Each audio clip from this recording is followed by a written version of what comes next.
त्यांचे जे धर्मप्रमुख आहेत किंवा त्यांची जी महत्वाची व्यक्ती होती त्यांना ठार केलं आणि आता ते सगळं प्रकरण चिघळण्याच्या मार्गावरती आहे आणि उगाच नाहक इतर लोकांना त्या सगळ्या युद्धाची झळ पोचणार आहे. हळूहळू आता महागाई वाढेल कारण सगळं युद्धच मुळात तेल या मुद्द्यावरती चाललेलं आहे.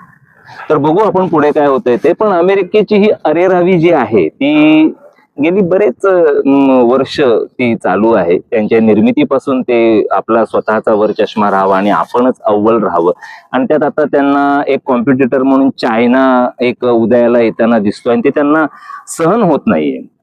सगळे जे काय व्यवहार आहेत ते डॉलरमध्ये व्हावेत ही त्यांची प्रचंड इच्छा असते आणि एखादा जर तुमच्या देशाच्या करन्सीमध्ये जर ते व्यवहार करत असेल, जसं आपल्याला आपल्या रुपीज मध्ये इराणने तेल दिलं होतं बऱ्याचदा, डॉलरच्या हिशोबात ते व्यवहार करत नव्हते आणि हाच त्यांना राग होता.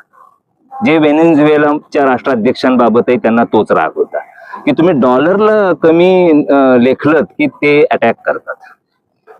तर असं सगळं आहे. तर अमेरिकेची अरेरावी आपण प्रत्येकानेच आपला वैयक्तिक एक विचार करायला हवा की आपण जिथे कुठे आपण नाक्यावर असू, चहाच्या टपरीवर असू, तर आपण थोडं इथे कोणाच्या बाजूने, मग ते मुस्लिम राष्ट्र आहे का ते आणखी कुठल्या याला सपोर्ट करतं, हा महत्वाचा मुद्दा नाही. ह्या अमेरिकेची जर झटिंगनशाही जर अशी वाढत गेली तर ती उद्या सगळ्या जगभरातल्या देशांच्या बोकांडी बसणार आहे.